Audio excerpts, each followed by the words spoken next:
स्वागत है दोस्तों आपका उत्कर्ष क्लासेज की इस ऑनलाइन क्लास में। दोस्तों, आज हम आपसे मुखातिब हो रहे हैं हमारा पूर्व की कक्षाओं से चला आ रहा बिंदु, क्या रचना व रचनाकार। रचना व रचनाकार। दोस्तों, इस बिंदु में हम बात करते चले आ रहे हैं कि कौन सी रचना किस रचनाकार के द्वारा लिखी हुई है। बात करें कि सर प्रश्न कैसे पूछा जाता है, तो आपकी इस परीक्षा में जैसा कि परंपरा में रहा है, पूर्व के पेपरों की हम बात करें तो ये ऑब्जेक्टिव आपके टॉपिक जुड़ा हुआ है। ऑब्जेक्टिव टॉपिक का मतलब इसमें एक या दो प्रश्न आएगा, सारी थ्योरी में से केवल एक या दो प्रश्न आते हैं, और वो एक या दो नाम भी ऐसे आते हैं जो बहुप्रसिद्ध होते हैं, बहुत ज्यादा सुने सुनाए नाम होते हैं, लेकिन हमें छोड़ना नहीं है। अब इस बिंदु का कोई फिक्स मेथड नहीं होता, लेकिन फिर भी हमने इसको अध्ययन की सरलता हेतु क्या कर लिया, इसको हिंदी साहित्य के समग्र इतिहास को, हिंदी साहित्य के इतिहास को हमने दोस्तों चार भागों में जो बांटकर हम साहित्य के इतिहास में चार भाग पढ़ते हैं। चार भाग कौन कौन से पढ़ते हैं दोस्तों? पहला हम पढ़ते हैं आदिकाल, दूसरा हम पढ़ते हैं दोस्तों भक्ति काल, तीसरा जो हम पढ़ते हैं दोस्तों वह है आपका रीतिकाल, और चौथा हम जो पढ़ते हैं अंतिम जो होता है वो होता है आपका आधुनिक काल। तो इन कालों में हम हिंदी साहित्य का क्या कर लेते हैं दोस्तों, विभाजन कर लेते हैं, और यह विभाजन केवल अध्ययन की सरलता हेतु किया गया, या हम कहें इतिहासकारों के द्वारा जो इतिहास में जो ग्रंथ उपस्थित हुए, उपलब्ध जो ग्रंथ हुए, उनके अनुसार, उनके लक्षणों के अनुसार, एक समान लक्षणों के अनुसार उनके वर्ग बना दिए गए। कि जैसे आदिकाल में कहा गया कि हिंदी के विकास काल 1050 विक्रम संवत से 1375 तक के लगभग की रचनाएं किसमें गिनी जाएंगी? आदिकाल में गिनी गई। तत्पश्चात एक 1375 से लेकर के 1700 तक की जो रचनाएं थी, विक्रम संवत है समय दोस्तों, ध्यान रखना, विक्रम संवत 1375 से लेकर के 1700 तक की जो रचनाएं थी उनको भक्ति काल में स्थान दिया गया। और उसके बाद में 1700 से लेकर के 1900 तक की जो विक्रम संवत की रचनाएं हैं दोस्तों, उनको आपके रीतिकाल में नाम दिया गया। और अंत में हम बात करते हैं जो आधुनिक काल है वह है 1900 विक्रम संवत से आज तक, 1900 से आज तक। दोस्तों हम पूर्व कक्षा की बात करें तो हम आधुनिक काल की रचना और रचनाकारों की चर्चा कर रहे थे, जिसमें हमने सबसे पहले भारतेंदु हरिश्चंद्र अर्थात भारतेंदु युग को पढ़ा। उसके बाद हमारा जो चल रहा बिंदु आ रहा था, जिसमें हम कह सकते हैं दूसरा, पहला युग है भारतेंदु युग अर्थात जागरण काल, जिसका समय 1857 से 1900 ईस्वी तक था। इसके सबसे पहला कौन सा आता है? भारतेंदु युग अर्थात जागरण काल। और जागरण काल का जो दोस्तों समय था वह था 1857 से 1900 ईस्वी तक, 1900 ईस्वी तक। तत्पश्चात हमने जो लिया वह लिया कौन सा? जागरण सुधार या द्विवेदी युग। कौन सा लिया दोस्तों?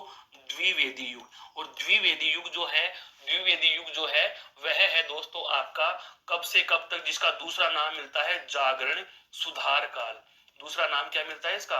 जागरण सुधार काल। समय है इसका 1900 से 1918 तक, 1900 से 1918 तक। उसके बाद हम चर्चा करेंगे दोस्तों, वह करेंगे आपके प्रसाद युग पर, अर्थात जयशंकर प्रसाद पर, जिसे नाम दिया जाएगा छायावाद। क्या नाम दिया गया? छायावाद। कई किताबों में आपको यह 1918 से 1936 भी मिल सकता है, 1938 भी मिल सकता है। समय सीमा से भ्रमित नहीं होना, अलग अलग इतिहासकार उनकी अपनी अलग अलग मान्यताएं, अलग अलग सीमा दे दी, पर लगभग यह माना जाता है कि 1936 37 38 के आसपास में जाकर के प्रसाद युग या हम कहें छायावाद में धीरे धीरे क्या हो गए थे? नए प्रयोग होने लग गए थे, और इसलिए एक नया युग आ गया जिसको प्रयोगवाद कहा गया, जिसकी समय सीमा 1938 से लगभग 1943 तक मानी जाती है। और 1943 के बाद में आपका जो है प्रगतिवादी या हम कहें प्रगतिवाद आ गया। प्रगतिवाद के बाद में आपका आ जाएगा प्रयोगवाद। प्रगतिवाद के बाद में क्या आ जाएगा आपका दोस्तों? प्रयोगवाद। ये क्रम ऊपर नीचे है, जरा ध्यान रखना इस बात का।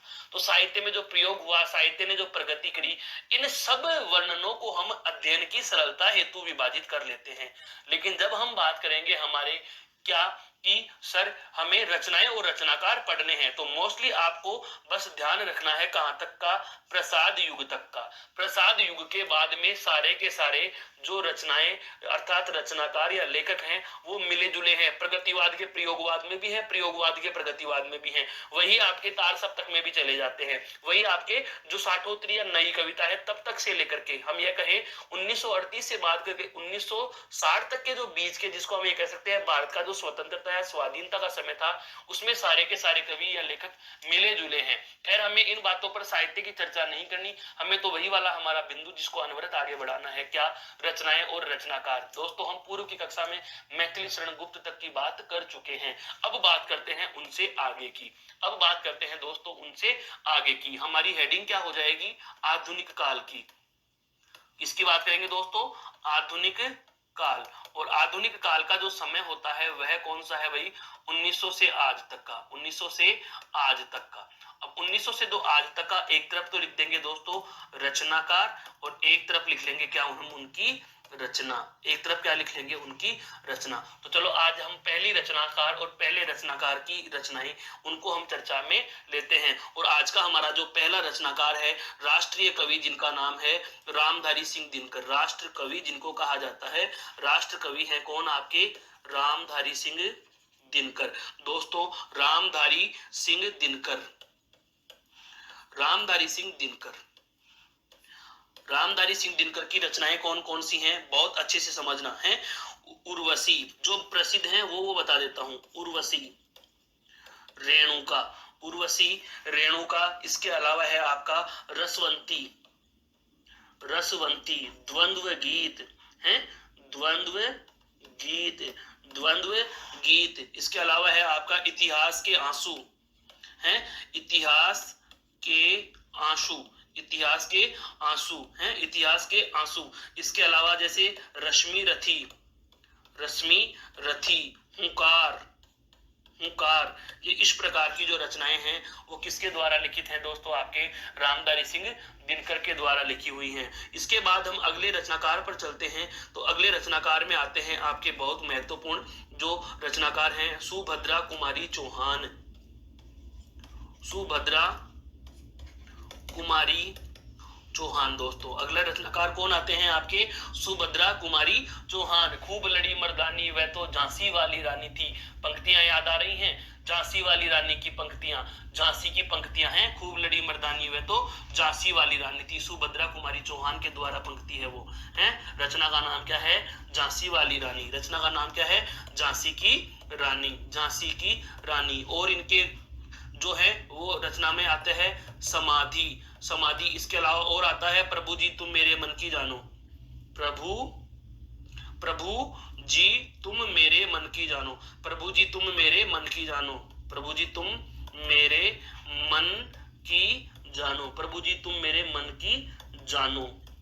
ये कौन है आपके, सुभद्रा कुमारी चौहान। इसके अलावा इनकी और रचना लिखना चाहें तो हम लिख सकते हैं दोस्तों, बिखरे मोती है, बिखरे मोती। एक और आता है जो इनको बहुत प्रसिद्धि प्रदान कराई थी, उन्मादिनी। उन्मादिनी भी सुभद्रा कुमारी चौहान की है, एक दो बार सब्जेक्ट की परीक्षाओं में पूछा गया प्रश्न है। उन्मादिनी किसकी रचना है, विकल्प में महादेवी वर्मा और सुभद्रा कुमारी चौहान में विद्यार्थी भ्रमित हो जाते हैं, तो ध्यान रखना उन्मादिनी सुभद्रा कुमारी चौहान की रचना है। उन्मादिनी सुभद्रा कुमारी चौहान की रचना है। महादेवी वर्मा वही जिन्होंने यामा पर बिल्कुल पुरस्कार प्राप्त किया था, अकादमी पुरस्कार जिन्होंने प्राप्त किया था। अगला नाम आता है आपका माखनलाल चतुर्वेदी। अगला नाम कौन सा आता है दोस्तों आपका, माखनलाल चतुर्वेदी, माखनलाल चतुर्वेदी, माखनलाल चतुर्वेदी, जिनकी बहुत अच्छी अच्छी रचनाएं हैं, जिनको पुरस्कृत भी किया गया था। याद आ रहा हो तो प्रथम साहित्य अकादमी पुरस्कार मिला था दोस्तों, प्रथम साहित्य अकादमी पुरस्कार किसको मिला था, हिम तरंगिणी को है, him Tarangini, him Tarangini, him Tarangini 1955 में है, 1955 में। इसके अलावा एक और आता है हिम किरीटनी है, हिम किरीटनी, हिम किरीटनी, हिम किरीटनी भी इनकी रचना का ही नाम है दोस्तों। इसके अलावा है माता है, एक रचना है इनकी वेणु लो गूंजे धरा है, वेणु लो गूंजे धरा, वेणु लो गूंजे धरा, वेणु लो गूंजे धरा, वेणु लो गूंजे धरा माखनलाल चतुर्वेदी की रचना है। अमीर इरादे गरीब इरादे, अमीर इरादे गरीब इरादे, इरादे इरादे कैसे हो सकते हैं, अमीर भी और गरीब भी। इसके अलावा है एक कृष्ण अर्जुन युद्ध, बहुत अच्छा है, कृष्ण अर्जुन युद्ध, कृष्ण अर्जुन युद्ध के नाम से भी इन्होंने एक रचना लिखी है। तो माखनलाल चतुर्वेदी, माखनलाल चतुर्वेदी हिंदी में अमर हो गए। अमर हो जाने की वजह यही है कि पहला साहित्य अकादमी पुरस्कार 1955 में जब आरंभ किया गया था, साहित्य अकादमी परिषद के द्वारा 1 लाख रुपए के साथ ताम्रपत्र जो दिया जाता है, वह हिंदी के प्रथम कवि या हिंदी में प्रथम पुरस्कार जो मिला था हिम तरंगिनी को मिला था, जिसका नाम है माखनलाल चतुर्वेदी द्वारा रचित रचना है। क्लियर दोस्तों। तो ये कौन से थे कुछ नाम जो हमारे कल के बिंदु में या पूर्व की कक्षा के बिंदु में जो छूट रहे थे, वह कौन से थे, जो आधुनिक काल में हम द्विवेदी युग की रचनाओं की या रचनाकारों की बात कर रहे थे। दोस्तों अब हमारी बात आगे बढ़ती है और हमारी बात में अब हम आज जो चर्चा करने वाले हैं आधुनिक काल के छायावाद के लेखकों की बात करेंगे, आधुनिक काल के छायावाद की। आधुनिक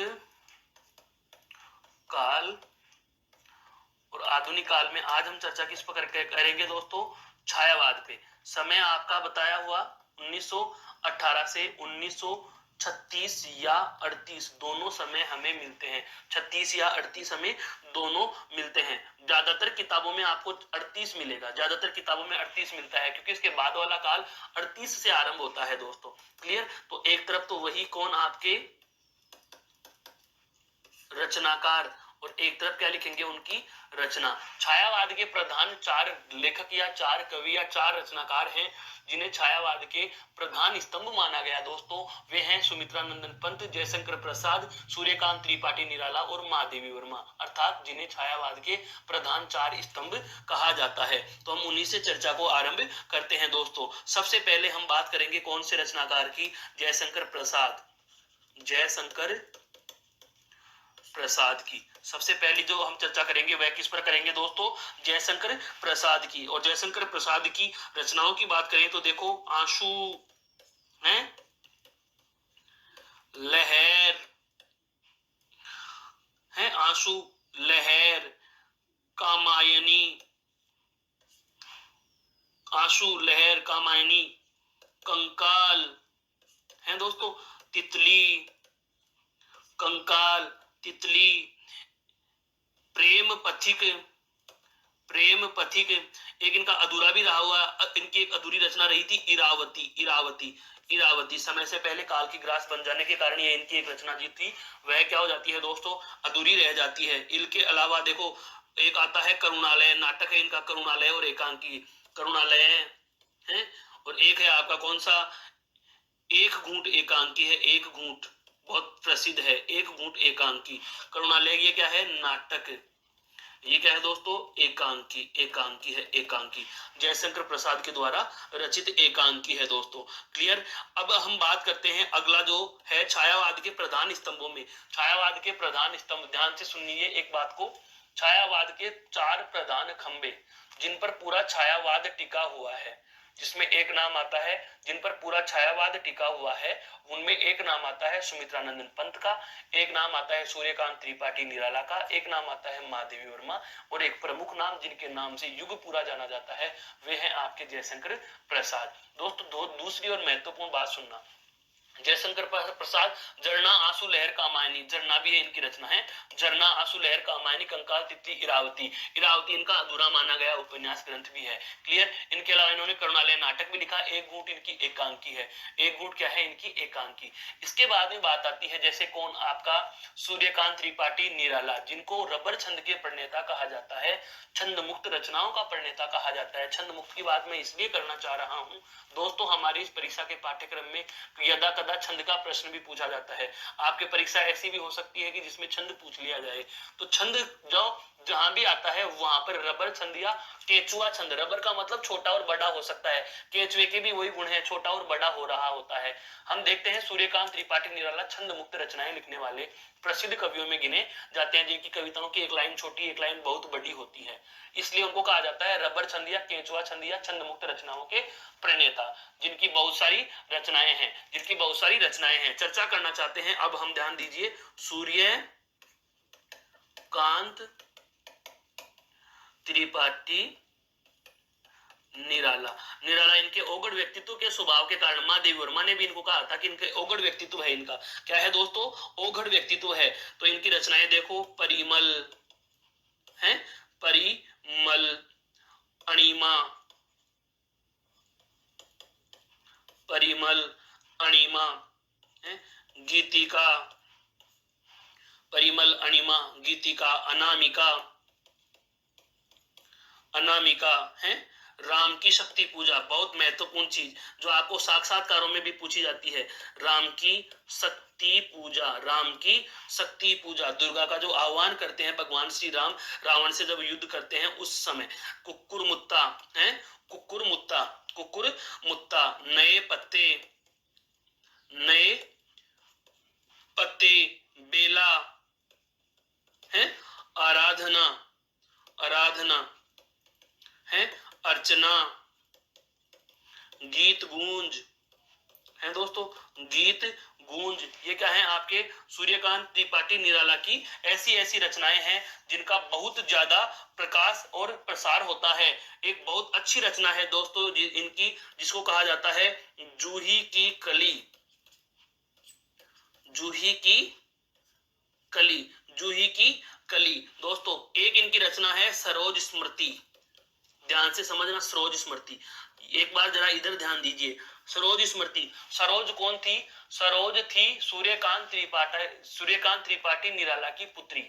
होता क्या है, बदकिस्मती ऐसी रही है सूर्यकांत त्रिपाठी निराला की, जैसा कि हम महादेवी वर्मा के द्वारा इनके ऊपर लिखा गया संस्मरण पढ़ते हैं, तो महादेवी वर्मा ने भी लिखा है कि असमय ही इनके प्रियजनों का निधन हो जाता है, इनकी पत्नी का भी देहावसान हो गया, इनको स्वयं को भी पित्ती रोग निकल आता है, और इनकी बेटी सरोज भी बीमारी की वजह से ही हम कह सकते हैं चिरकाल की ग्रास बन जाती है, मृत्यु को प्राप्त कर लेती है। तो इन्होंने अपनी पुत्री, और ये इतने ओगढ़ स्वभाव के धनी थे कि इनको जैसे किसी रचना पर जैसे इनको मिला था एक बार 2100 रुपए का पुरस्कार मिला, तो यह अपने पुरस्कार की सारी राशि गरीबों में दान कर देते, किसी विधवा स्त्री को पेंशन के लिए बंधवा देते, कंबल खरीद के ला रहे हैं, रास्ते में ठिठुरता हुआ व्यक्ति दिख गया तो ये उसी को दान कराए, इतने ओगढ़ और दानी स्वभाव के धनी थे।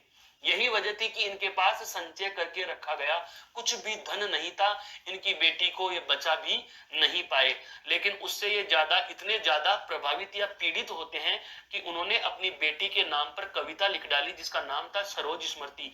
याद क्यों रखनी है, ये इसलिए याद रखनी है, सरोज स्मृति को कहा जाता है विश्व हिंदी साहित्य का शोक गीत, अर्थात हिंदी साहित्य में सबसे ज्यादा दुखद कोई रचना है तो वह सरोज स्मृति को कहा गया है। किसको कहा गया है दोस्तों, सरोज स्मृति को। और इनकी एक रचना प्रसिद्ध जो रही है वह रही है आपको कौन सी, राम की शक्ति पूजा। राम की शक्ति पूजा क्या होता है कि जब हमें पता चलता है या रामायण जब हम पढ़ते हैं, देखते हैं, सुनते हैं, तो भगवान श्री राम रावण से युद्ध करने जा रहे होते हैं, तो राम को पता चलता है कि रावण ने दुर्गा का, या हम कह सकते हैं यज्ञ से एक अमरता का वरदान ले लिया और दुर्गा ने उनको अमरता का वरदान दे दिया, अब मैं क्या करूं, या उन्होंने भगवान से एक अमरता का वरदान ले लिया, मैं क्या करूं।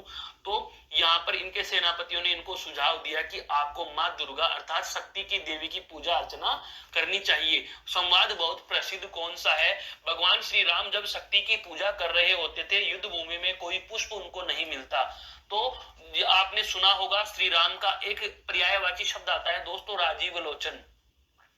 राजीव लोचन, कमल के पुष्प के समान आंखें, तो इनको वह वाली बात याद आ जाती है कि मुझे कमल के पुष्प के समान आंखों वाला कहा जाता है, अर्थात मेरी आंखें कमल के पुष्प के जैसी हैं। तो उस भगवान श्री राम अपनी आंख निकाल करके माँ शक्ति की पूजा में अर्चना करना चाहते हैं, इतने में ही माँ शक्ति प्रकट होकर के इनको विजय वरदान दे देती है। ये इस प्रकार से जो एक कविता या इनकी रचनाओं की जो भूमिका है यह बहुत ही महत्वपूर्ण है, जो आपको सदैव से याद रखनी है दोस्तों। तो दो रचनाकार हम चर्चा में ले चुके, एक जयशंकर प्रसाद, एक सूर्यकांत त्रिपाठी निराला।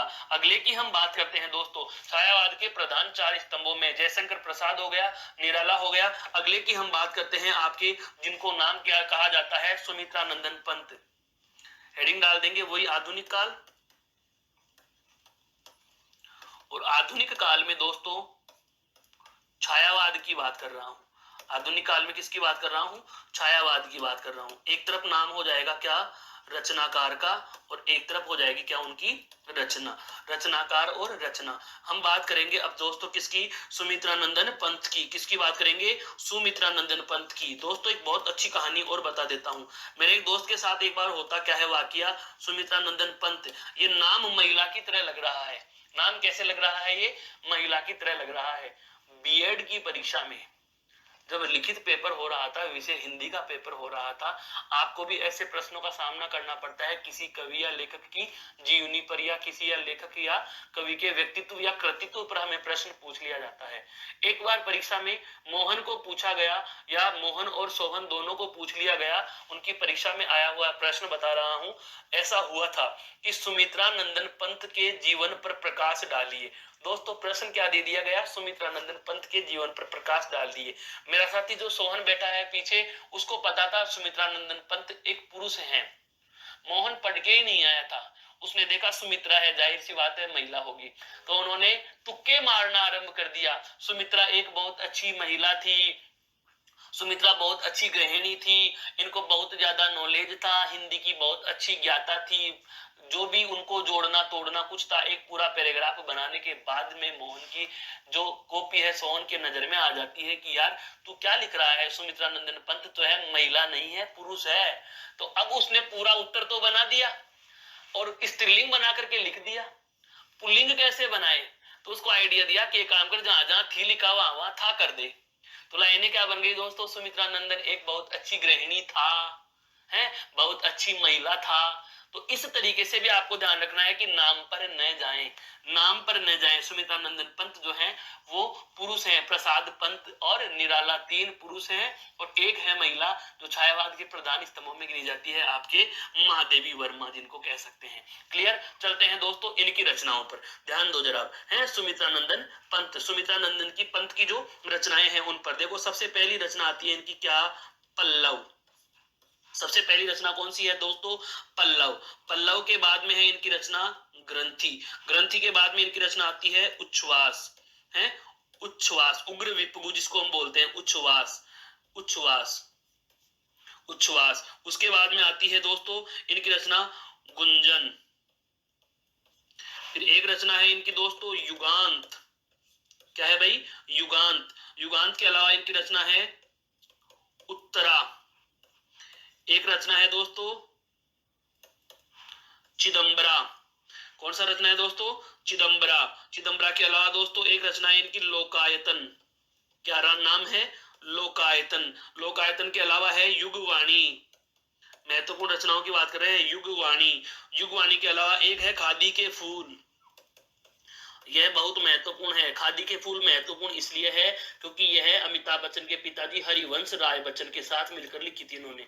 हरिवंश राय बच्चन के साथ लिखी, हरिवंश राय बच्चन के साथ लिखी थी इन्होंने खादी के फूल। इसके अलावा है स्वर्ण किरण, है स्वर्ण किरण, स्वर्ण धूली, स्वर्ण धूली, है पतझड़। पतझड़ भी कह सकते हैं, पतझड़ या पतझड़। एक है इनकी ग्राम्या। कौन सी है दोस्तों, ग्राम्या। बहुत सारी रचनाएं हैं दोस्तों। अगली बात करते हैं हम महादेवी वर्मा की। छायावाद की अंतिम जो महत्वपूर्ण कवयित्री है जिसका नाम क्या है दोस्तों, महादेवी वर्मा। और महादेवी वर्मा की हम बात करें तो देखो निहार, निहार रश्मि, निहार रश्मि, नीरजा और सांध्य गीत। और इन चारों रचनाओं का इन्होंने संकलन किया था दोस्तों किसमें, यामा में, जिस पर 1982 में इनको पुरस्कृत किया गया था। 1982 में इनको क्या दिया गया था दोस्तों? पुरस्कार दिया गया था। 1982 में इनको यामा पर पुरस्कार दिया गया था। इसके अलावा इनकी और रचनाएं कौन कौन सी हैं? पथ के साथी हैं, पथ के साथी। इसके अलावा है मेरा परिवार, मेरा परिवार। एक रचना है इनकी अतीत के चलचित्र, अतीत के चलचित्र। अतीत के दोस्तों क्या हैं? चलचित्र हैं, अतीत के चलचित्र हैं, अतीत के चलचित्र। एक आता है स्मृति की रेखाएं, स्मृति की रेखाएं, स्मृति की रेखाएं भी क्या है दोस्तों? इनकी रचना है। क्लियर? तो इस प्रकार से हम बात करें छायावाद के प्रधान 4 स्तंभों में, तो जिसमें नाम आता है सूर्यकांत त्रिपाठी निराला, जयशंकर प्रसाद, महादेवी वर्मा और सुमित्रानंदन पंत। दोस्तों ये थे आपके छायावाद के प्रधान 4 कवि। इनके अलावा और जो छायावाद के कवि हैं उनकी भी हम बात करते हैं। जैसे हम बात अभी एक जिक्र आ गया, ये रहा जिक्र क्या आया कि हरिवंश राय बच्चन के साथ मिलकर के सुमित्रानंदन पंत ने खादी के फूल नामक रचना की। तो जाहिर सी बात है खादी के फूल रचना सुमित्रानंदन पंत ने हरिवंश राय बच्चन के साथ लिखी है। तो हरिवंश राय बच्चन भी कौन से काल के हुए? छायावाद के। हालांकि ये छायावाद में छायावादी विशेषताओं के कवि नहीं थे, ये हालावादी विशेषताओं के कवि हैं। हालावाद के कवि भी इनको कहा जाता है। हालावाद के कवि जिन्होंने मधुशाला लिखी है, मंदिर मस्जिद मेल कराए, मंदिर मस्जिद बेर कराए, मेल कराती मधुशाला, है शुरा कलश, शराब पर जिन्होंने कविता लिख डाली, वे हैं कौन? आपके हरिवंश राय बच्चन। तो बात करते हैं दोस्तों हरिवंश राय बच्चन के द्वारा लिखित रचनाओं पर। हरिवंश राय बच्चन के द्वारा लिखित रचनाओं पर वही आपकी हेडिंग क्या? आधुनिक काल, आधुनिक काल। और आधुनिक काल में एक तरफ हम ले लेंगे क्या? बात कर रहे हैं किसकी? छायावाद की। और छायावाद का समय वही 1900 से आज तक, 1900 से आज तक। एक तरफ तो नाम है आपके कौन दोस्तों? रचनाकार, और एक तरफ है उनकी रचना। एक तरफ क्या है दोस्तों? उनकी रचना। जिक्र करना चाहेंगे हम दोस्तों अब किसका? हरिवंश राय बच्चन का। किनका जिक्र होगा भाई?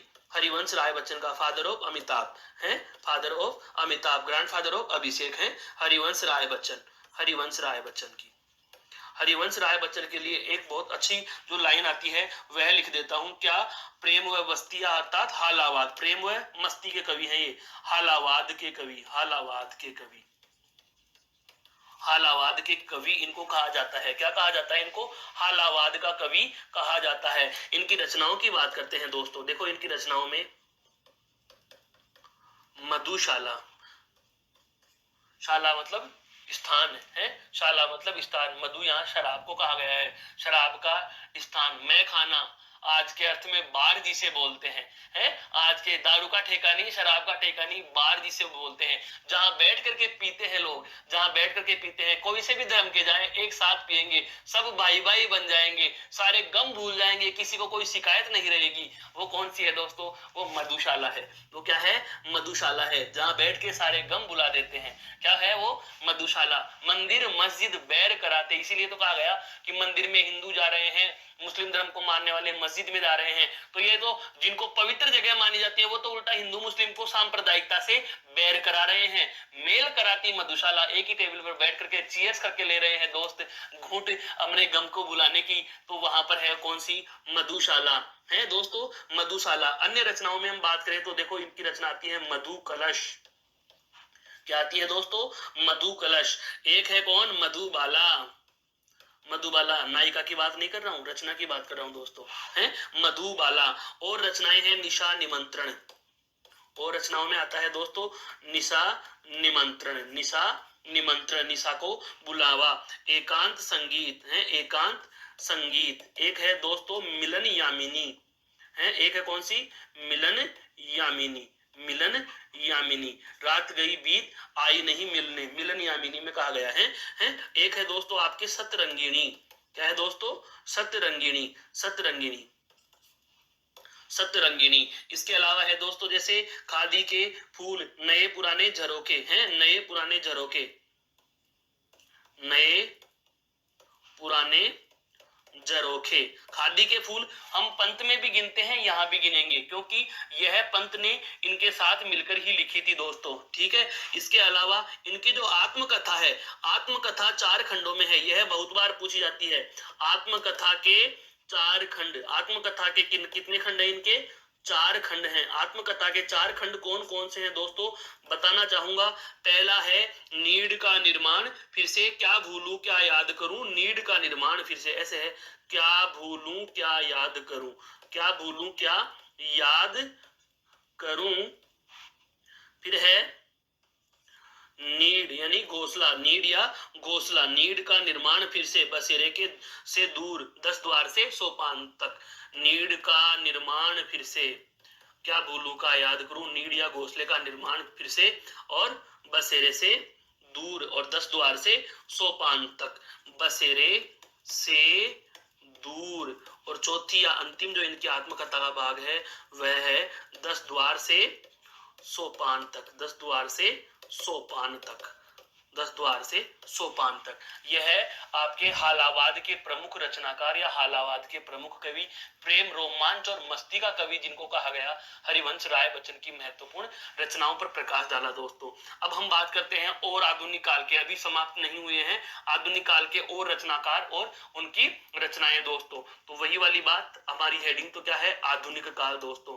यह आधुनिक काल है और आधुनिक काल में हम एक तरफ नाम लिखेंगे किसका, रचनाकार का, और एक तरफ लिख लेंगे क्या, उनके द्वारा लिखी गई रचना। साथ में कोई बेसिक सी महत्वपूर्ण बात आ रही है, साथ में मैं वह भी आपके साथ साझा करता चला जा रहा हूं दोस्तों। वैसे आधुनिक काल के छायावाद के बाद आता है दोस्तों प्रगति हो गई काव्य में, तो हम कह सकते हैं प्रगतिवाद 1938 से 1943 तक। लेकिन हम बात करते हैं रचनाकारों की, तो रचनाकारों में जैसे नाम आता है नागार्जुन, रचनाकारों में नाम कौन सा आता है दोस्तों, नागार्जुन। नागार्जुन की रचनाएं देखो, प्यासी पथराई आंखें, प्यासी पथराई आंखें, प्यासी पथराई आंखें हैं, सतरंगी पंखों वाली,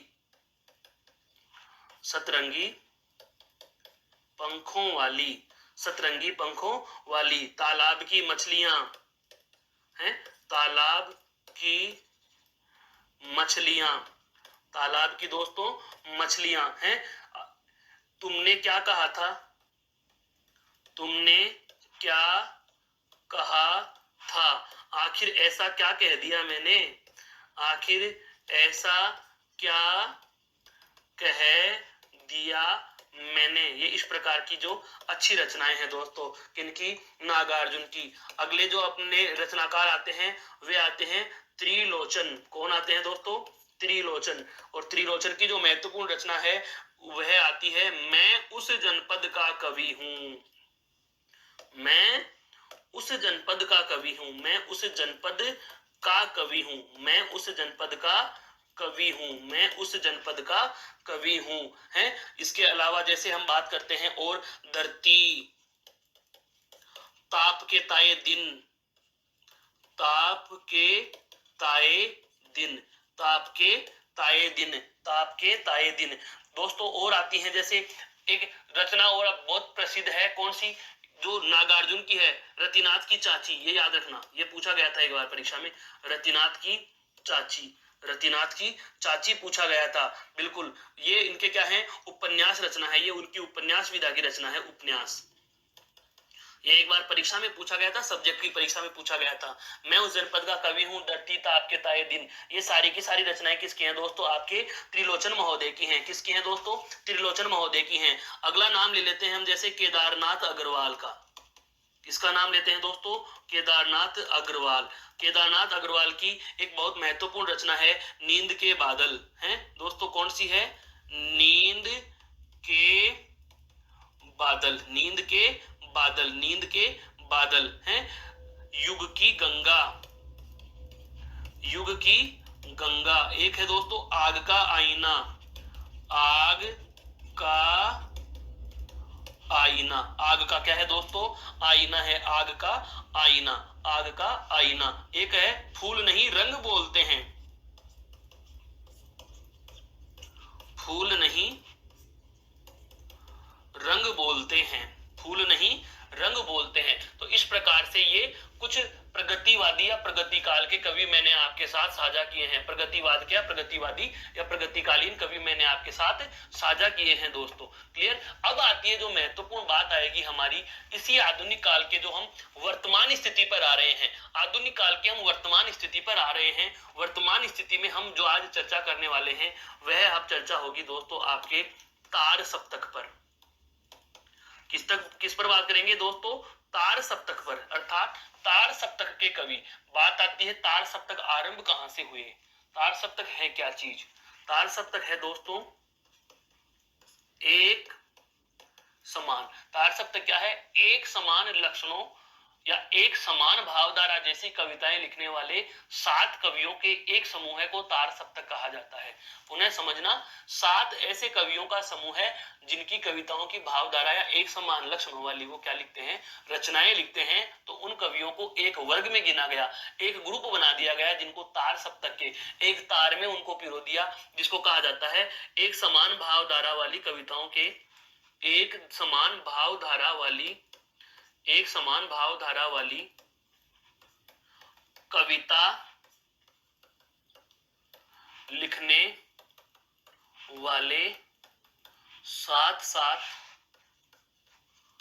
कवियों या रचनाकारों का समूह है। रचनाकारों का समूह है। रचनाकारों का समूह है। रचनाकारों का समूह है। क्या कहलाएगा दोस्तों? तार सप्तक कहलाएगा। क्या कहलाएगा? तार सप्तक कहलाएगा। एक समान भावधारा की, अर्थात एक जैसी विशेषताएं रखने वाले या एक जैसे अर्थ की प्रधानता रखने वाले 7 कवियों के नामों का संकलन एक साथ पिरो दिया गया, वह है आपका तार सप्तक। और इस तार सप्तक के जो प्रवर्तक हैं, दोस्तों तार सप्तक के जो प्रवर्तक हैं वे आपके हैं कौन? आपके अज्ञेय। एक परीक्षा में यही पूछ लिया गया, अज्ञेय का पूरा नाम बताइए। क्या पूछ लिया गया दोस्तों? अज्ञेय का पूरा नाम बताइए। ऐसे लगता है जैसे कि कोई बहुत बड़ा नाम है या 4-5 नामों को जोड़कर एक नाम बनाया गया है। नाम लिखना चाहूंगा दोस्तों। इनका नाम बहुत बार पूछा गया है और सबसे पहला जो नाम आता है वह आता है आपका क्या? सच्चिदानंद हीरानंद वात्स्यायन अज्ञेय। सच्चिदानंद हीरानंद वात्स्यायन अज्ञेय। दोस्तों ये 4 नहीं, एक ही व्यक्ति है। ये 4 नहीं है, एक ही व्यक्ति का नाम है। एक ही व्यक्ति का नाम है सच्चिदानंद हीरानंद वात्स्यायन अज्ञेय। क्लियर। तो इसको कहा जाता है या इनको कहा जाता है तार सप्तक का प्रवर्तक कहा जाता है, जिन्होंने सबसे पहला तार सप्तक 1900 कब दिया था? 43 में। 1943 में दिया था दोस्तों। कब दिया? 1943 में। फिर दूसरा तार सप्तक, ये तो कौन सा है? पहला। दूसरा तार सप्तक आता है दोस्तों आपका 43 और 8 51, 1951 में। फिर तीसरा आता है 1951 और 8 59, 1959 में आता है। और चौथा और अंतिम तार सप्तक जो आता है दोस्तों वह आता है 1979 में। 1979 में 4 तार सप्तक हैं। यह है आपका प्रथम, यह है आपका द्वितीय, यह है आपका तृतीय और यह है आपका चतुर्थ। यह क्या है? आपका चतुर्थ। ध्यान रखना, तार सप्तक इसको तो कहा गया, प्रथम को तो कहा गया तार सप्तक, और फिर इनको कह दिया गया क्या? सप्तक। द्वितीय सप्तक, तृतीय सप्तक और चतुर्थ सप्तक। बात वही, लक्षण वही, विशेषता वही, काम यही, कहानी यही। क्या? 7 कवि एक जैसे हैं और उनकी कविताओं का क्या किया गया है? उनका संकलन और उनकी रचनाओं का संकलन किया गया। लेकिन सारे के सारे कवियों की बात करें, सारे के सारे लेखकों की बात करें हमारी इस परीक्षा की दृष्टि से, तो वो ज्यादा महत्वपूर्ण नहीं है। हमारे लिए एक महत्वपूर्ण है कौन? इनके प्रवर्तक जी, जिनका नाम है क्या? आपका सच्चिदानंद हीरानंद वात्स्यायन अज्ञेय। दोस्तों तो हम जान लेते हैं सच्चिदानंद हीरानंद वात्स्यायन अज्ञेय की रचना और रचनाकार। बात कर रहे हैं आधुनिक काल में,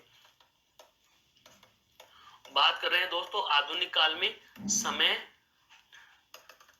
समय आपका वही 1900 से आज तक, 1900 से आज तक। एक तरफ वही कौन? आपका रचनाकार। एक तरफ कौन? आपका रचनाकार। दूसरी ओर कौन लिख देंगे दोस्तों?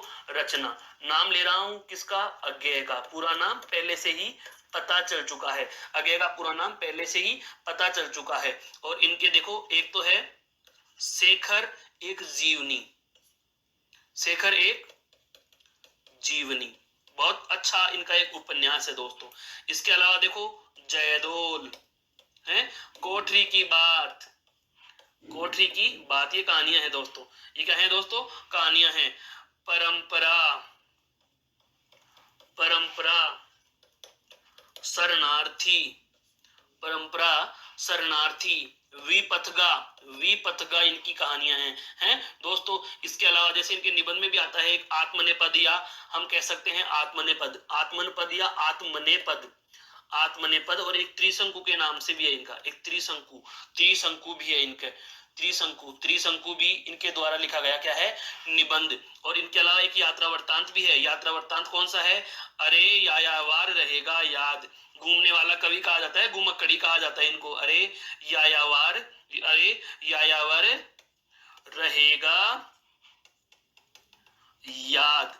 और एक है एक बूंद सहसा, यानी अचानक से उछली, एक बूंद सहसा उछली, एक बूंद सहसा उछली। यह कौन है आपके दोस्तों? सच्चिदानंद हीरानंद वात्स्यायन अगेय, सच्चिदानंद हीरानंद वात्स्यायन अगेय। कभी नहीं रुके, पांव में पहिए लगे हुए। कहा भी जाता है कि जिस जगह यदि चलने वाले, या हम कह सकते हैं घुमक्कड़ के जहां पांव कदम रुक गए, एक जगह घुमक्कड़ों के लिए कहा जाता है कि जहां भी घूमने वाला व्यक्ति रुक गया, आगे का उसका टारगेट खत्म हो गया, वह घुमक्कड़ है ही नहीं। यात्री सच्चा वही है जो अपनी मंजिल पर पहुंचे ही उसके अगले मंजिल का या अगले योजना का दिमाग में पूरा नक्शा बन जाता है। उदाहरण समझिए, हम यहाँ से जा रहे हैं, हमें जाना है यहाँ से कोलकाता। कोलकाता जाने के बाद अगर यात्री सच्चा होगा तो कोलकाता जाने के बाद ठहरेगा नहीं, जैसे ही वह कोलकाता पहुंचेगा उसके दिमाग में अन्यत्र कहीं जाने का, उसके दिमाग में अन्य कहीं स्थान का भ्रमण करने का एक तुरंत से विचार पौंध जाता है। अर्थात सच्चा यात्री वही है जो कहीं रुक नहीं सकता, जो एक जगह टिक नहीं सकता, उसे ही क्या कहा गया है? सच्चा यात्री कहा गया है दोस्तों। क्या कहा गया है? सच्चा यात्री कहा गया है। अगले हम जो महत्वपूर्ण लेखक है उसकी बात करते हैं दोस्तों। और अगला महत्वपूर्ण लेखक लेना चाहूंगा मैं आपका रघुवीर सहाय। कौन से दोस्तों? रघुवीर सहाय, रघुवीर सहाय। रघुवीर सहाय की रचनाओं की बात करें तो जैसे एक समय था, एक समय था, एक रचना इनकी सीढ़ियों पर धूप है, सीढ़ियों पर धूप, सीढ़ियों पर धूप। एक है आत्महत्या के विरुद्ध, आत्महत्या के विरुद्ध। और एक है इनकी रचना लोग भूल गए, लोग भूल गए। एक क्या है? लोग भूल गए। बहुत महत्वपूर्ण, बहुत महत्वपूर्ण की बात करते हैं। एक नाम आता है आपका गिरिजा कुमार माथुर। कौन सा नाम आता है दोस्तों? गिरिजा कुमार माथुर। गिरिजा कुमार माथुर तो बहुत ही महत्वपूर्ण है, बहुत ही महत्वपूर्ण है। क्या? एक इनकी रचना है पृथ्वी, पृथ्वी के कल्प कल्पांतर में, पृथ्वी के कल्प कल्पांतर में, कल्प कल्पांतर, कल्प कल्पांतर में मशीन के पुर्जे हैं, मशीन का पुर्जा, कल्प कल्पांतर में मशीन के पुर्जे, मशीन के पुर्जे, ध्यान रखना, मशीन के पुर्जे, मशीन का पुर्जा रचना है। बोलते हैं, याद करने का तरीका बता रहा हूं कि मैं पृथ्वी के कल्प कल्पांतर में मशीन के पुर्जे, शिलापंख चमकीले, शिला, मशीन के पुर्जे शिलापंख चमकीले, चमकीले के साथ में आता है चमकीला, क्या? धूप से। तो अगली रचना है धूप के धान, चमकीले, शिलापंख चमकीले। और एक है धूप के धान, धूप के धान है दोस्तों। एक आता है नाश और निर्माण, नाश और निर्माण, नाश और निर्माण दोस्तों, नाश और निर्माण। और इनका एक नाटक भी आता है, नाटक का नाम है, आपने सुना होगा, जन्मकेद। नाटक है इनका कौन सा? जन्मकेद, जन्मकेद। इनके नाटक का नाम क्या है दोस्तों? जन्मकेद है, जन्मकेद इनका नाटक है दोस्तों। क्लियर? तो यह है आपके कौन? गिरिजा कुमार माथुर, गिरिजा कुमार माथुर, अगेय, रघुवीर सहाय, गिरिजा कुमार माथुर। अगला महत्वपूर्ण कवि या रचनाकार हम जो लेने वाले हैं, ठंडा लोहा। कौन? धर्मवीर भारती। कौन लेंगे दोस्तों? धर्मवीर भारती। तो वही वाली हेडिंग हो जाएगी को हमारी क्या? आधुनिक काल है, आधुनिक काल। और आधुनिक काल में एक तरफ हम क्या लिख रहे हैं दोस्तों, रचनाकार लिख रहे हैं, और एक तरफ लिख रहे हैं हम उनकी रचना, एक तरफ हम उनकी क्या लिख रहे हैं, रचना लिख रहे हैं। तो रचना में हम रचनाकार में कौन सा लेंगे, धर्मवीर भारती, धर्मवीर भारती। और धर्मवीर भारती ठंडा लोहा, धर्मवीर भारती की कौन सी रचना महत्वपूर्ण है दोस्तों, ठंडा लोहा महत्वपूर्ण है, ठंडा लोहा महत्वपूर्ण है। इसके अलावा और रचनाओं की बात करें तो सात गीत वर्ष, सात गीत वर्ष।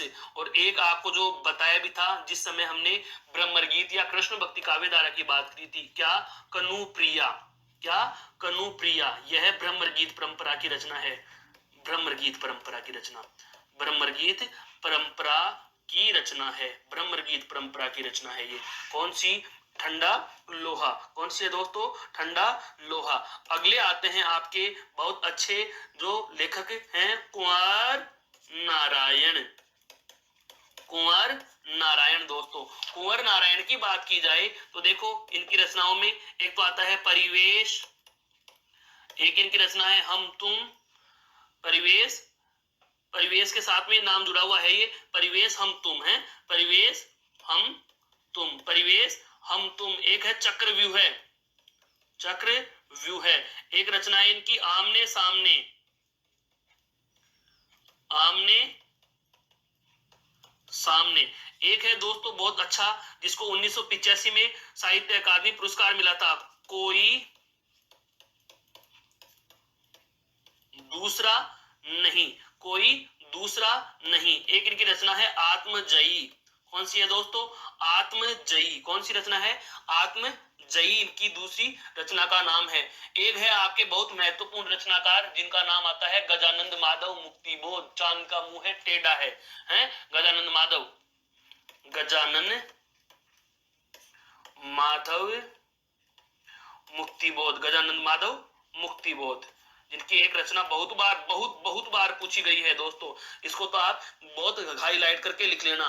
गजानन माधव मुक्तिबोध की कौन सी, चांद का मुंह है टेढ़ा, चांद का मुंह है टेढ़ा, चांद का मुंह है क्या है दोस्तों, टेढ़ा है, चांद का मुंह है क्या है, टेढ़ा है। इसके अलावा इनकी और रचनाओं की बात करें तो इनकी और रचनाओं में मिलती है एक विपात्र, क्या मिलती है दोस्तों, विपात्र मिलती है, काठ का सपना है, काठ का सपना मिलती है, काठ का सपना। एक आता है सतह से उठता आदमी,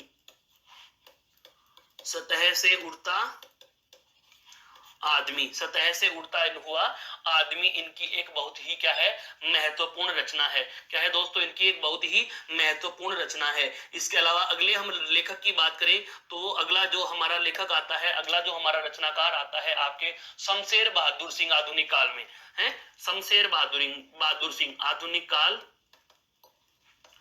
और आधुनिक काल में हम अगले जो रचनाकार की बात करेंगे वह है रचनाकार हमारा, उनकी रचना की हम बात करेंगे, क्या नाम है, शमशेर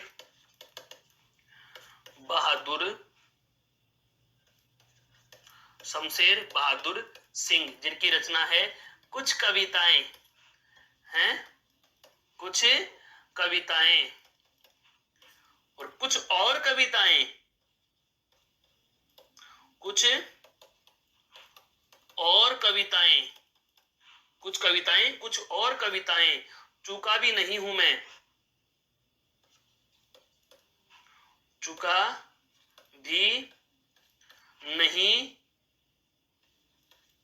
हूं मैं, चूका भी नहीं हूं मैं। एक आता है इतने पास अपने बात बोलेगी, इतने पास अपने। एक है बात बोलेगी, बात बोलेगी, बात बोलेगी दोस्तों, बात बोलेगी, इतने पास अपने बात बोलेगी। बात क्या बोलेगी इतने पास अपने में, कि काल तुझसे होड़ है मेरी, काल तुझसे होड़ है मेरी, काल तुझसे होड़ है मेरी, काल तुझसे होड़ है मेरी, काल तुझसे होड़ है मेरी, काल तुझसे होड़ है मेरी। क्लियर। एक बहुत अच्छे जो रचनाकार आते हैं जिनको हम कहते हैं सुदामा, बिल्कुल धूमिल के नाम से जिनको जाता है, धूमिल के नाम से सुदामा पांडेय, बिल्कुल जिनको हम कह सकते हैं दोस्तों धूमिल, सुदामा पांडेय, सुदामा पांडे। उपनाम जिनका हम क्या कहते हैं, धूमिल के नाम से जिनको जानते हैं, धूमिल के नाम से, धूमिल के नाम से जिनको जाना जाता है, जिनकी बहुत बहुत प्रसिद्ध रचना है दोस्तों, जिनकी बहुत बहुत प्रसिद्ध रचना है संसद से सड़क तक, संसद से सड़क तक, संसद से सड़क तक। और एक आती है इनकी कल सुनना मुझे, दोस्तों एक रचना आती है इनकी, कौन सी, कल सुनना मुझे। एक इनकी रचना कौन सी आती है दोस्तों, कल सुनना मुझे, कल सुनना मुझे, संसद से सड़क तक। और एक आती है कौन सी, कल सुनना मुझे। इसके अलावा हम बात करें अन्य महत्वपूर्ण रचनाकारों में, ये तो कालों के अनुसार थे, तार सप्तक के अनुसार थे। अब बात करते हैं कुछ रचनाओं के विशेष में, जैसे कहानीकारों के हिसाब से। सबसे पहले हम बात करें दोस्तों मुंशी प्रेमचंद की। मुंशी किसकी बात करें दोस्तों, मुंशी प्रेमचंद की, जिन्होंने उपन्यास इतने लिख दिए कि उनको उपन्यास सम्राट का दर्जा दिया जाता है। तो मुंशी प्रेमचंद का जैसे सेवा सदन है, सेवा सदन, प्रेमाश्रय है, निर्मला, दोस्तों कर्म भूमि, गबन, गोदान है, वरदान, संग्राम, अन्य रचनाओं में है संग्राम, एक आता है करबला, संग्राम, करबला है। इनकी कहानियों की बात करें, जैसे दो बैलों की कथा, दो बैलों की कथा, हामी चिमटे वाली ईदगाह है, ईदगाह है, ईदगाह है, ईदगाह है, दो बैलों की कथा, जूरी के दो बैल हीरा और मोती थे, दो बैलों की कथा, नमक का दरोगा है दोस्तों, नमक का दरोगा, पंडित अलोपीदीन वाली कहानी, सूरदास की झोपड़ी है, सूरदास की झोपड़ी।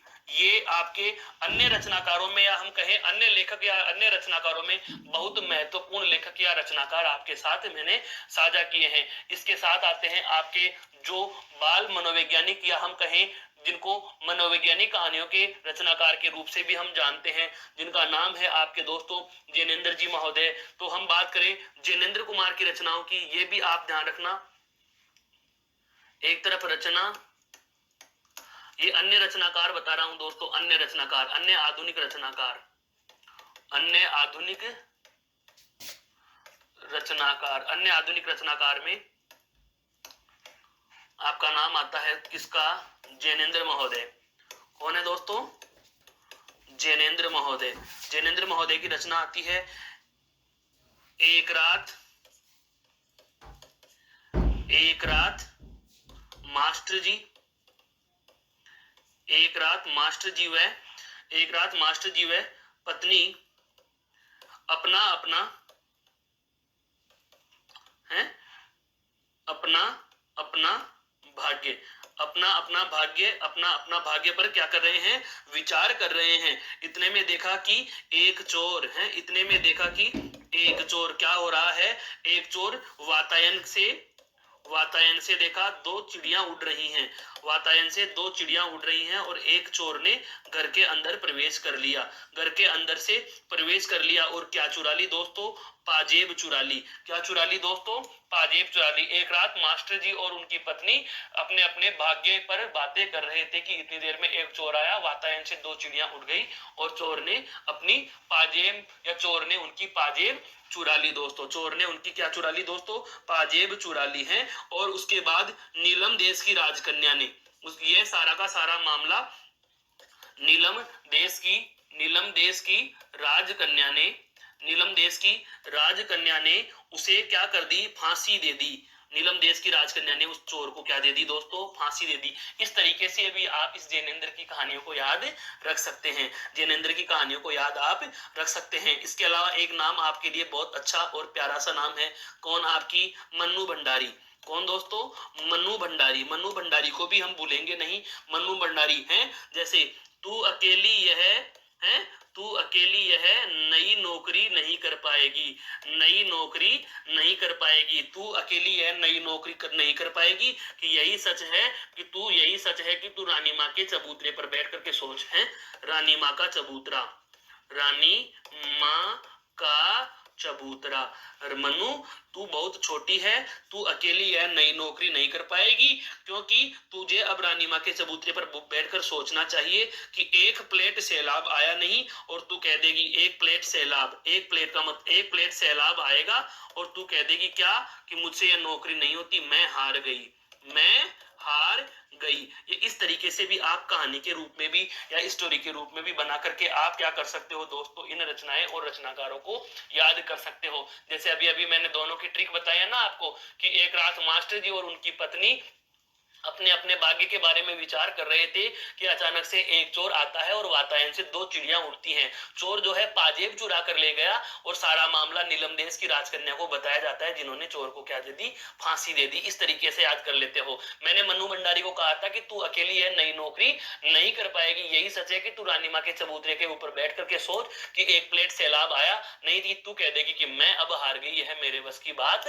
नहीं है दोस्तों, यह मेरे बस की बात नहीं है, मैं हार गई हूं। चलते हैं दोस्तों हमारे अगले रचनाकार पर, और अगले रचनाकार जो बहुत महत्वपूर्ण हैं, जिनकी एक बार पहले भी मैंने चर्चा की थी, याद आ रहा हो तो, यशपाल। यशपाल बिल्कुल स्वतंत्रता सेनानियों में नाम जिनके गिने जाते हैं, यशपाल महोदय। यशपाल महोदय जिनको बहुत बार जेल में भी जाना पड़ा था, है जिनको बहुत बार जेल में भी जाना पड़ा था, और जेल में रहते रहते ही उन्होंने क्या लिख दिया था, पिंजरे की उड़ान लिख दी थी, कि जेल में से कैसे उड़ना है, पिंजरे की उड़ान है, पिंजरे की उड़ान। तर्क का तूफान, तर्क का तूफान, पिंजरे की उड़ान। एक इनकी रचना है उत्तराधिकारी, एक इनकी रचना है तुमने क्यों कहा था, है तुमने पहले ऐसा क्यों कहा था, तुमने क्यों कहा था, तुमने क्यों कहा था। एक इनकी रचना है मनुष्य के रूप, मनुष्य के रूप। व्यापारी बन के आए और राज करने लगे अंग्रेजों के, हैं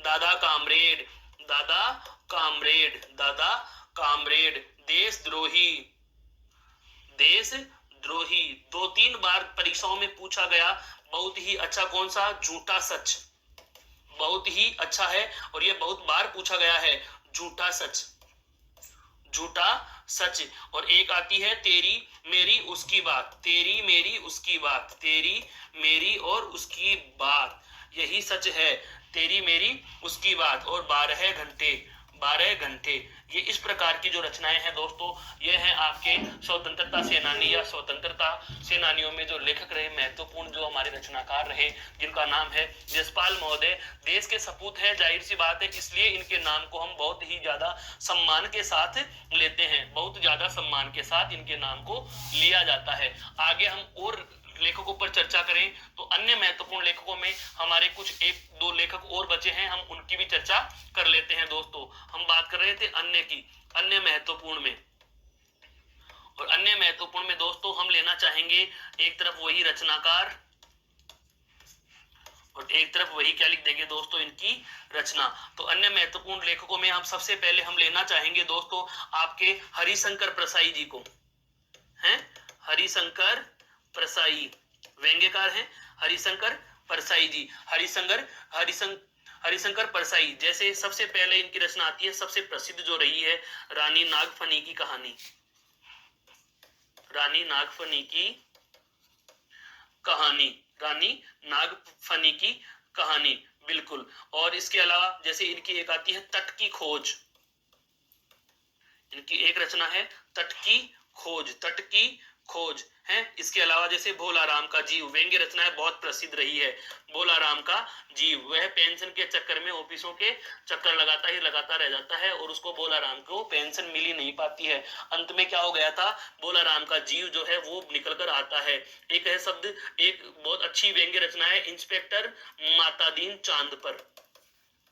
इंस्पेक्टर मातादीन को कहां भेजा गया था, चांद पर भेज दिया। यह भी इनकी एक व्यंग्य रचना रही है दोस्तों, इंस्पेक्टर मातादीन चांद पर हैं। अगले रचनाकार जिसमें महत्वपूर्ण आते हैं आपके फणीश्वर नाथ रेणु हैं, अगले नाम है फणीश्वर नाथ रेणु। अगला जो नाम है बहुत महत्वपूर्ण नाम है, हमारे समक्ष प्रस्तुत है दोस्तों, कौन सा है, फणीश्वर नाथ रेणु। एक नाम याद रखना है आपको, कौन सा, मेला आंचल, मेला आंचल इनका पूछा जाता है। एक आते हैं आपके कौन, कमलेश्वर, कमलेश्वर की सारिका पत्रिका, बहुत फेमस रही है, जो बहुत प्रसिद्ध है हिंदी में, कमलेश्वर, जिसके नाम के लिए आपको याद रखना है सारिका को। किसको याद रखना है? सारिका को। एक है रामवृक्ष बेनीपुरी है दोस्तों, एक कौन है आपके? रामवृक्ष बेनीपुरी, जिनको जिनकी रचना का नाम, जिनको कहा जाता है कलम का जादूगर। क्या कहा जाता है जिनको? कलम का जादूगर कहा जाता है। जिनकी एक प्रसिद्ध रचना है कैदी की पत्नी। कैदी की पत्नी, कैदी की पत्नी। एक इनकी रचना है चिता के फूल। क्या है दोस्तों? चिता के फूल। मैं फिर से कहूंगा, रचनाएं और रचनाकार समाप्त नहीं हुए हैं। रचनाएं और रचनाकार समाप्त नहीं हुए हैं। आरंभ में ही मैंने कह दिया था, हजारों रचनाकार, लाखों उनकी रचनाएं हैं दोस्तों। लेकिन मैंने भरसक प्रयास किया है आपके साथ साझा करने का, आपकी इस परीक्षा की दृष्टि से अनेक अनेक आपके समक्ष रचनाकार और उनकी रचनाओं के नामों से मैंने आपका परिचय करवाया है। आप इसी को पूर्ण न माने, कोशिश करेंगे कि आपको नोट्स के रूप में भी इनके या और इनसे संबंधित तथा इनके अलावा शेष रही रचनाएं और उपलब्ध करवा दी जाएं। आप भी जहां से मिलते जाएं उनको पढ़ते चले जाएं, क्योंकि जितना ग्रहण करोगे उतना बढ़ जाएगा और उतना ही हमें बढ़ाना है दोस्तों। क्लियर? तो दोस्तों, आज हमारे इस रचनाएं रचनाकार वाले बिंदु को हम विराम देते हैं। फिर से मिलेंगे नए किसी बिंदु के साथ। तब तक के लिए नमस्कार, धन्यवाद, जय हिंद, जय भारत दोस्तों।